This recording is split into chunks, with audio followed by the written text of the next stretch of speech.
terrorist in Ukraine, I wonder? Huh? Who is a terrorist in Ukraine? Nazis that the U.S. is training. Who are they? The neo-Nazi groups that took over in the coup last year. They launched a war against the Donbass region and the anti-fascist resistance. The U.S. just sent 300 troops over there to train some of the worst of the worst. And who are the worst of the worst? The Ukrainian army? No, the National Guard, the volunteer groups of fascists that were organized to fight. And where do you get this information from, I wonder?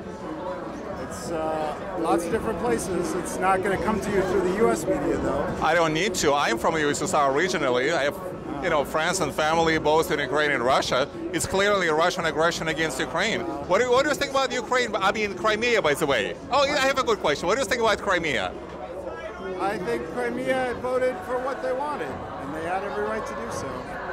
I think Donbass did the same, and I think a lot of the parts of southeast Ukraine, if they had the opportunity, would also do the same. All right. So you don't think that there is any Russian involvement, that any country in the world can essentially... The U.S. wants to bring the troops, by the way, the so-called polite people, the green polite people, with the no denominations army, denomination. This is something the U.S. has done all over the world for decades. Was it right or wrong? It was wrong. And when the Russians do it, it's right. The Russians haven't done anything except be defensive about it and give concessions, but they probably should. Okay. So the U.S. wants NATO bases in Ukraine, and they're going to do whatever they have to do and kill whoever they have to get them. But it all started with the Russians taking over Crimea. I am from Crimea, by the way.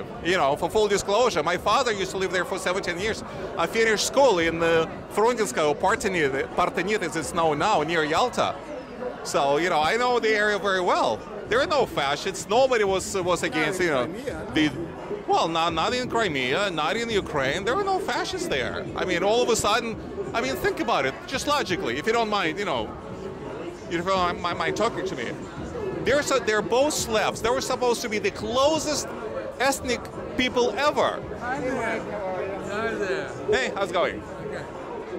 We're trying to talk about Russia and the Ukrainians because I'm a little confused. I know a little. I'm from Russia originally, and I don't understand how can there be such a rift now between the Russians and Ukrainians when they are like the closest people that are out there.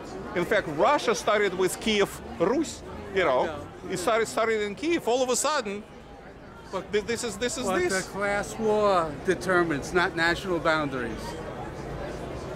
So you think that Russia is an aggressor, or Russia is a defender? What's obviously Russia is in defense from U.S. NATO. Okay, how about so baffling. I'm from Crimea, by the way. Speaking of Crimea, I finished school over there, and my father lives there. My family lived there for some 17 years. I moved to Moscow after that, and it all started with the Russian forces. And Putin denied it first. If you remember how it was all going on. A year ago, Putin was denying that there were Russian troops over there. There were so-called green, polite people over there.